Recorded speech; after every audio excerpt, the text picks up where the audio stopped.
It's good day to brew, baby. What is up, YouTube? It's your boy Millsy, back with Hometown Commander, back for another episode of Millsy Brews, the show where I brew in version 1.0 decklist of the Commander in front of us in my quest to brew the magic. Well, you know the motto, baby. It's ABB, always be brewing, and that's what we're back to do today. The decklist is going to be down in the description for you below, as well as I'd really appreciate it if you could interact with the video, like, comment, subscribe, do all that YouTube stuff. I'd appreciate it. But today, as we continue Teamer Week, I thought it was only fair that we cover Miirym, probably one of the most popular Dragon commanders, top 5, and the most popular Teamer Dragons commander.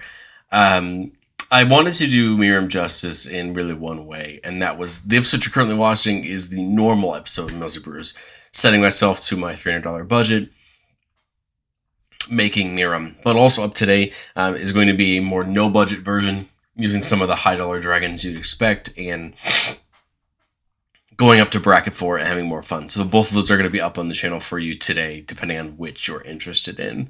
But Miirym is a 6-mana 6/6 dragon spirit in Teamer colors, with flying in War 2. Whenever another non-token dragon comes into our control, we get to make a copy of it, except that token isn't legendary if that dragon is legendary. This is a very iconic ability, leading to a lot of shenanigans. There's a lot of ways you could take advantage of Miirym's ability. A couple ways we're going to try to do it. We're going to try to cheat dragons in, not pay for them to get copies of them if possible. Also, we have ways to bring them in very quickly and cheaply just for the turn, which would get us extra copies of them. We have things that can manipulate how many times Miirym's enter the battlefield trigger will go off, and we're going to use those. As well as we have things that can just copy things, copy Miirym, copy other dragons. There's a lot of ways we could take advantage of this, and I'm hoping to show you what I have planned here for us in this one. I want to say thank you to the channel members. If you're interested in seeing all of our videos early for just $1 a month, check it out below the video. I think the big difference between this and the no-budget list is going to be some of the dragons that we are not playing, just due to their actual cost. I don't think it affects the deck very much because we're still playing a couple key dragons like Astral Dragon, a dragon that causes some interesting combos depending on what you're actually playing in your list. When it enters, you make 2 tokens that are copies of a target non-creature permanent you control, except they're 3/3 dragons, just other types that have flying. Remember that when you play Astral Dragon, you will get a copy of it as long as Miirym's out, meaning you're going to end up making effectively 4 copies of a target non-creature permanent, or 2 copies of 2 different ones, leading to a lot of different shenanigans. The main combo with this is going to be something like Parallel Lives or Doubling Season, allowing you to make a very, very large amount of Astral Dragons.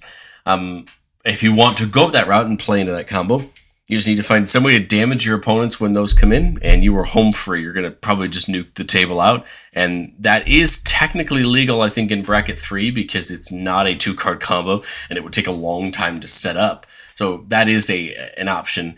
What I think Astral Dragon is very good for is copying a specific enchantment we'll talk about later, and some other things, just leading to big value.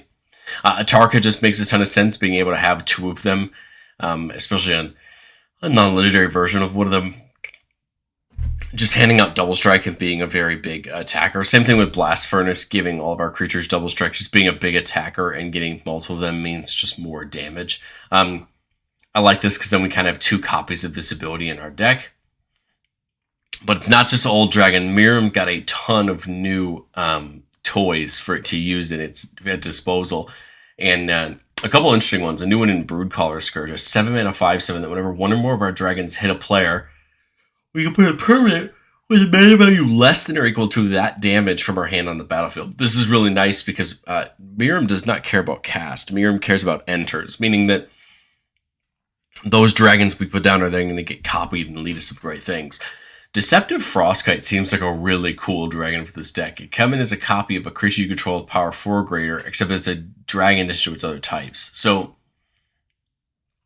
this could do a couple of interesting things. Copy any key dragon you have and get you another copy of them. This could also copy Miirym and actually get you a unlegendary copy of Miirym that you could then use to your disposal. There's a lot of ways to look into that, depending on what you want to do with it, but the truth is Frostkite can just copy a lot of things in this deck and be really good. Gainax Astral Hunger makes a treasure whenever it or another dragon enters the battlefield, and since we're going to have really 2 dragons enter for every 1 dragon we cast or have come in, it can make us a lot of treasures. The new Hammerhead Tyrant's pretty cool, bouncing permanents our opponent's control as we cast our dragons, just bouncing things back to their hand as we just accumulate dragons. Lathless can help us by making some 5/5 tokens whenever we have another non-token dragon enter. So, of course, only 1 per each dragon coming in, right? Because the copy that comes in will be token, obviously, so it won't trigger. But still, Lathless can make us some dragon tokens that can definitely help us out, especially with some of the ways we have to give all of our dragons haste. Miirym River Regent is a card that as soon as I read it, I knew it was going to be in Miirym, even though it's not very expensive of a card. But it's because it has value on both sides of it. So it's one of the new Omen dragons. So on the left corner there, where normally you would see an adventure on creatures like it, is a new Omen spell. So you could cast the Omen spell, and if you do, you shuffle it into your library. That just does you to draw 3 and pitch 1, which is not a bad ability, especially if you had the extra mana. Miirym River Regent is a 6 mana 6/7 that comes in and bounces 2 non-land permanents to the owner's hands. I think it's going to be very easy to say, oh, I get to bounce 4, right, of my opponent's things back to their hands. But remember that it says any non-land permanents back to their owner's hands, meaning we could bounce our own dragons if we wanted to and replay them, getting more copies of them. There's a lot of ways you can look at River Regent, and I think it just fulfills a nice value slot in our deck.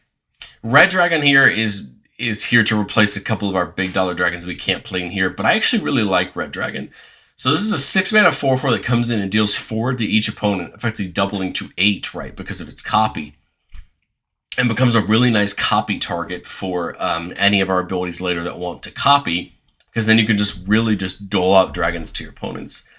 Scourge of Velkus has a key text box that we really want, and is going to talk about the enchantment later that I think you should copy with Astral Dragon. It has a very similar ability. Whenever Velkus or another dragon comes into your control, you deal X damage to any target where X is the number of dragons you control. Well, remember that it says another dragon, not non-token dragon.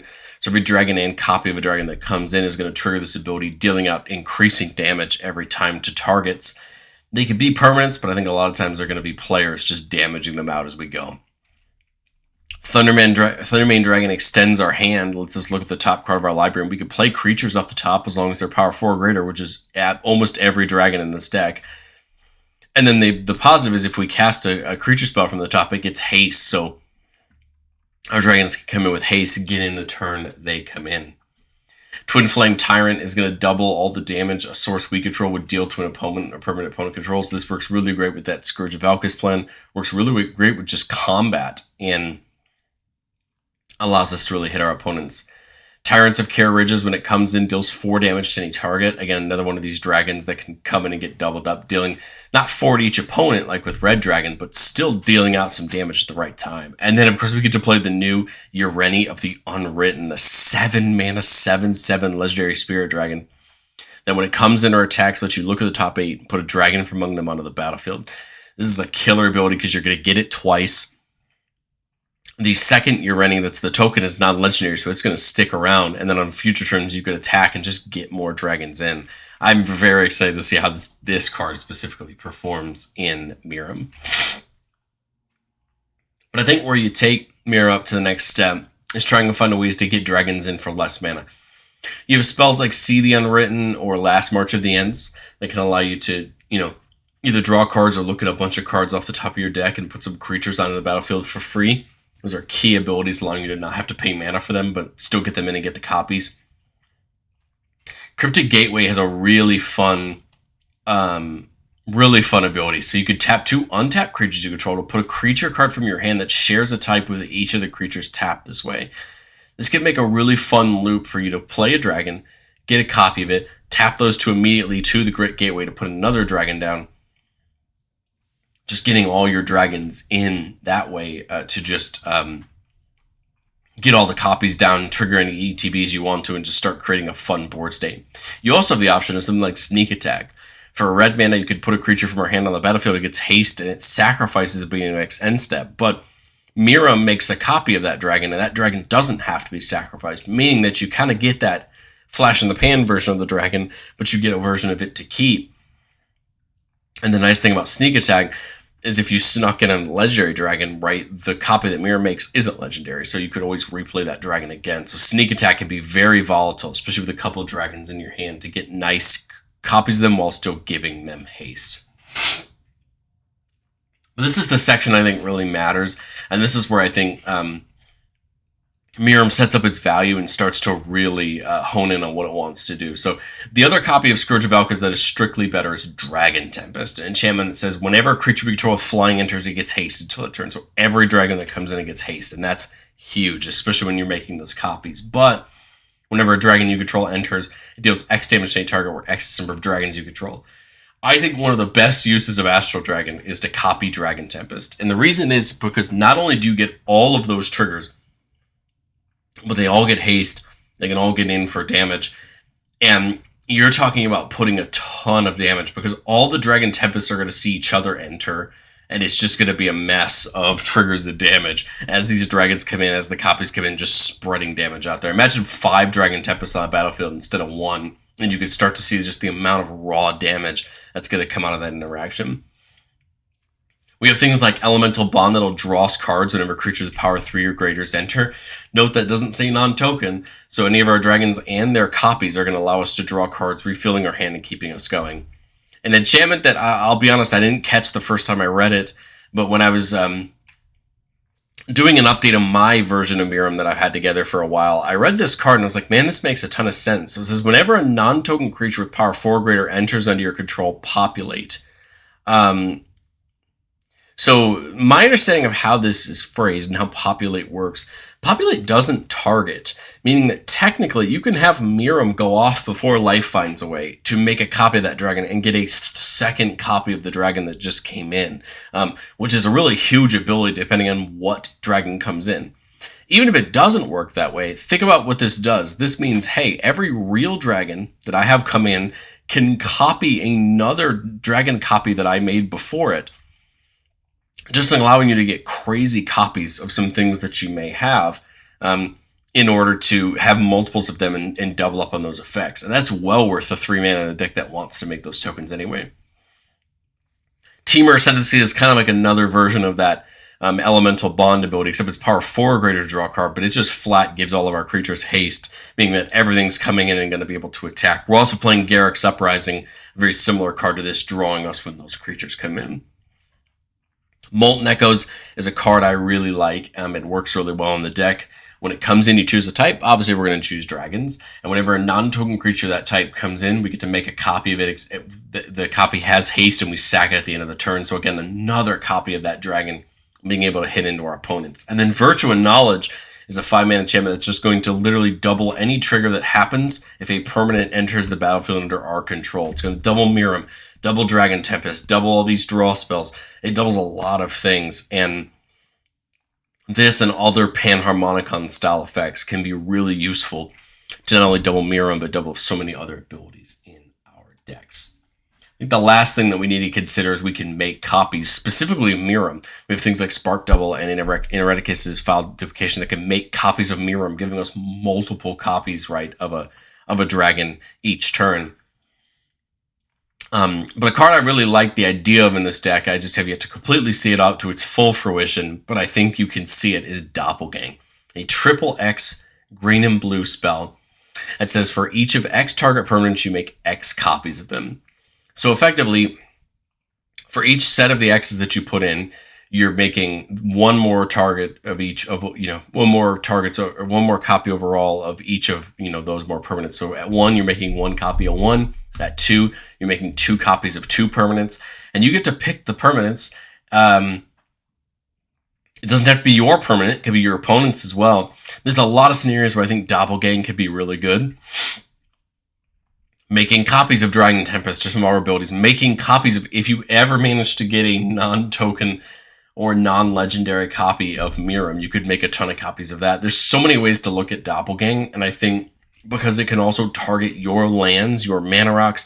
Like, it's one of those cards that depending on what you have access to the mana to and where you're at, I think this is a card that could completely take over a game at the right time. And so I think it's worth trying out. But I've said it before on the show, and I'll say it again. No deck's ever complete. This is my version 2 or 3.0 shot at Miirym.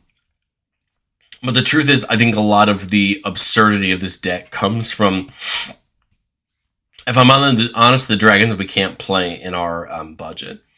I'd really thought about trying to take out some of the dragons and get a old Gnawbone or a silver dragon into the deck. But the truth is, these 3 dragons are some of the best dragons you could play in this deck for fairly obvious reasons. The ancient dragons each roll a d20 when they deal combat damage to a player.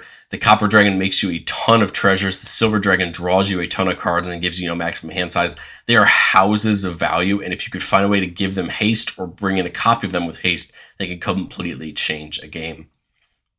Gnawbone does it very similarly. Whenever your creature we control does combat damage to a player, you make that many treasures. Printing treasure tokens is something that can completely bust our deck wide open, especially when we have cards that are drawing us cards as we have creatures coming in, allowing us to take massively big turns where we're putting lots of dragons in, hopefully triggering our things multiple times in doing that. So this goes to show you that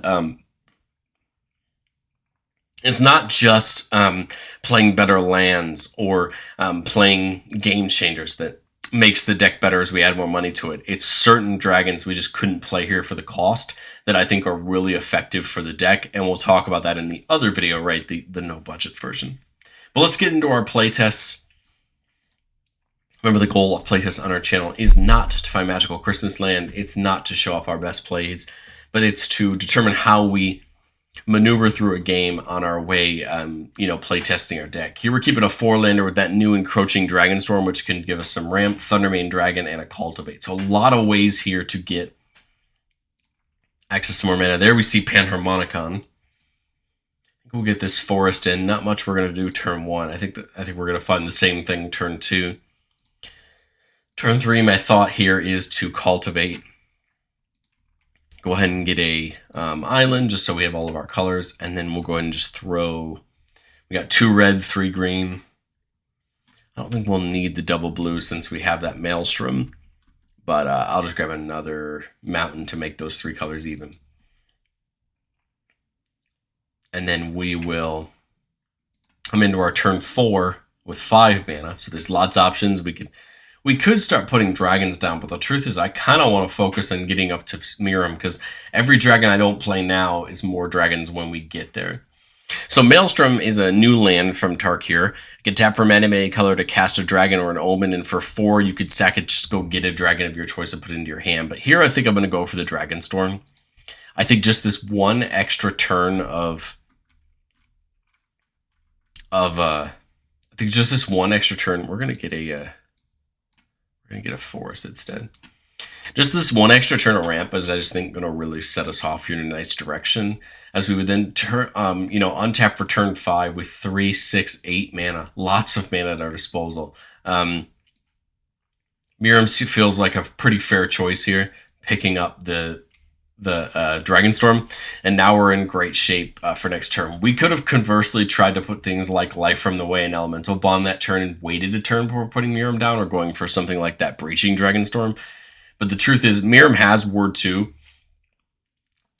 If somebody has the removal, they have the removal, but truthfully, it's going to be very difficult to remove in most board states. And now, I mean, if we untap with Miirym, we've just got lots of mana. We've got, 9 mana at our disposal. We can play both Thundermane and the Triad. Unfortunately, neither of them have haste. But we could do something like Panharmonicon, right, to get extra copies of them, which would be pretty fun, right? So we could do, like, Panharmonicon and the Triad, which would give us 2 copies of the Triad. Remember, the Triad has Myriad, and it makes treasures when it hits. So on a future turn, it's going to give us some more mana. Thundermane's really good because it lets you look at the top card of your library, but I think setting these up makes a ton of sense because we effectively will have 3 copies of them, right, attacking each of our opponents. And now in turn 7, we're attacking with 10 mana in these Triads. I think it's just like Life Finds a Way, Elemental Bond, and then the Thundermane Dragon. When it comes in, we make the 2 copies of it. Life Finds a Way goes off, and I guess we'll just make another Gold Dust Triad. That's going to draw us 1, 2, 3, 4 cards. Just a nice way of refilling our hands. The Gold Dust Triads are going to attack, probably netting us, I would say, probably 5 treasures at minimum, if not more. I should just realize we don't draw 4, we draw 8 because of the Panharmonicon. And I'd probably just use all the mana of those treasures I can to avoid having to pitch anything from my hand. Play that, play the Cornelian Orb, that's 5. Probably just play the Dragonstorm, which actually lets me go get 4 lands instead of 2 because of... Oh, it's just a creature coming in, sorry, so only 2 lands. But still, now we're just, hopped up in value. If anybody wipes the board, we've got more than enough mana left to do what we need to do and to keep the party going. So let's get into playtest number 2. Came out a 2-laner with Jeska's Will. Those are probably, I think, the only one game changer I have in the deck and an Arcane Signet. So we've got a ways to make some big mana and get Miirym done early. We got the Copy Spell and the Duplication, Blast Furnace, and Smuggler Share is another way to actually both cheat our dragons in. For 6 mana, we could put 2 of them on the battlefield for free, or we could protect our board. So the Cinderglade is the only land that has to come in tap, so let's do that turn 1. Turn 2, we'll play the Arcane Signet. Now, unfortunately, here on turn 3, there's no way that I can maneuver this mana on a Jeska's Will to get me Miirym this turn. So I can get Miirym next turn. So I think I would just hold up and wait, because now this turn, I can Jeska's Will and have a red and a blue left over to be able to just play Miirym straight out there a little bit early. And now, as we come to our next turn, 6 mana, I think I would just go ahead and copy Miirym. Again, the copy isn't legendary, which is nice. Now we'd effectively have a non-legendary version of Miirym ready to go. And again, just keep pushing ourselves up the mana curve. Now we're at 6, 7 mana. We can sack an artifact to help bring Blast Furnace Hellkite in. So we have a couple ways we could do this. We could Smuggler Surprise the Blast Furnace and Thrakkus in. But I kind of like the idea of just putting Thrakkus down and getting 2 copies of it. Thrakkus says whenever it attacks, double the power of each dragon you control till end of turn. So next turn, we have the ability to effectively 6 times the power of all of our dragons if no one wipes the board here, just making this a very difficult board state for opponents to deal with. And then,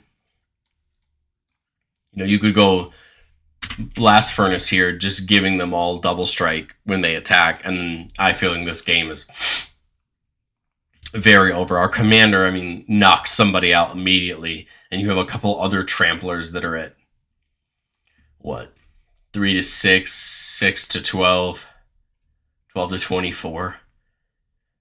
That's right, 8 times power. Sorry. So you're just talking about brutalizing your opponents here. No matter who they hit with these tramples, they're just going to be knocking people out, and it all comes down to just, again, having the mana for it. If we're worried, if we don't want to do this, if we're worried that our opponents are going to have removal, keep up the Smuggler's Surprise, which can give these guys hexproof and indestructible, and just take this attack this turn. Even without the double strike, these Miiryms are 6, 12, 24, 48? So 48s with flying, So potentially just, again, knocking people out. We're at a great board state. We had to ramp a little bit to get there, but I think it's worth it, especially on an average, power 3 table. We'll get into our next playtest here. Keep it a 4-lander with Skill Nurture, a nice mana dork. Bloomvine Regent, another one of the Omen dragons. Except its Omen side is a Kadamas Rage or a Cultivate, just allowing us to ramp, and then Astral Dragon. So we got kind of a nice start. I think I'd go with the Buviak first, since it comes in tap. Turn 2, I like getting the Skill Nurture down here, just to get that extra piece of mana. And turn 3, my thought was Path of Ancestry, and then do that Cultivate, just to get us some extra lands into our hand. And then now, ideally, on turn 4, right, we're putting down Miirym. Right, so that's pretty great. That's going to gain us a couple life there with Nurturer. Now, as we get in this next turn, Sparkdoll has a fun ability with Miirym. So it says whenever another non-token dragon comes in, you make a copy. So by spark doubling Miirym, we get a non-legendary version of Miirym. So we basically turn into 3 Miiryms Of course, because the Miirym can't see itself. We'd have 3 mana left. We could Frostkite the copy of Miirym that isn't legendary and just get what? 1, 2. If I do this on the non-legendary version of Miirym, I am getting 3 copies of that.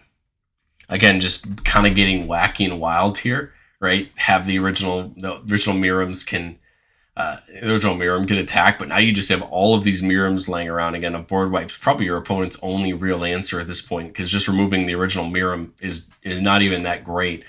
And then here for 7 mana, I think it's just the Valkus, right? Because Valkus come in, I have 7 copies of Miirym.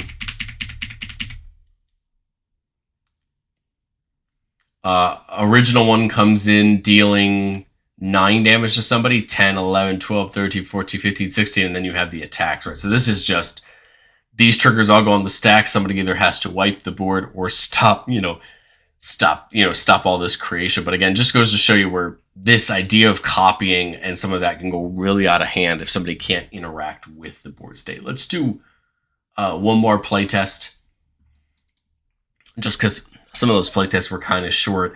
Here we see the Jeska's Will again, but we have Herd Heirloom, which can get us a mana of any color, but only to cast a creature. And then we see Monstrous Vortex, a way to discover when we cast big dragons. And we have Earthquake Dragon, a dragon that can be cast for cheaper, as long as we control a bunch of dragons. So here I think we just Herd Heirloom, right? And I think we're in the same exact spot we were last time, which is I cannot Jeska's Will here and get anything right other than that. So I think I just Frostcliff Siege on these 3, and we'll just go ahead and get the Trample and Haste is my thought. Now we come to this turn. Now I can Jeska's Will and have enough colored left over to do that, which will get haste. And so let's say I used 1, 2, and 4 of the red. I would have what on average 3 of the red left, which I don't think has enough mana to use. But now, right, we could attack with Miirym, deal some damage. Turn it comes in. Now turn 5. Wow, lots of blue mana. 6 mana at our disposal. We have the double red for Lathless, which I feel like could make a ton of sense. Get a copy of it. They both get haste, right? Because they can get attacking, right? And this is the kind of thing. Haste is just one of those things that gets great, and they get that +1/+0 buff as well. And then wow, another island in a row. Interesting. 7 mana here. Earthquake Dragon is now coming in for. Fun fact about mana value: when you make a copy of a permanent, you retain its mana value. So Earthquake Dragon is just coming down for 1 mana, 1 green mana. And I still have the double red to play Red Dragon, right? So my thought is Earthquake plus the copy. That makes me 2 5/5 dragons from the original coming in. Then we Red Dragon copy 2 dragons, each of them dealing 8 total dealing 8 to our opponents. Now all these dragons have flying, right? And we just get in, right? This is just the proof of how great Miirym can be when you get it on a battlefield that's really good. And what I'll say here is I'm not casting, top tier $40 dragons. I mean, nothing on this board state is over $5 other than Miirym. These are both cheap cards. Lathless is cheap and Earthquake Dragon's cheap and Red Dragon's cheap. I think you can just start to see that like Miirym doesn't need $90, $80, $70 dragons to do its job. It makes it a whole lot easier in certain scenarios, but I think it's cool to see that this is a commander that's just very good at what it does. $250 total here for this one. Well, let me know what you think of Miirym, and I will catch you all in the next one.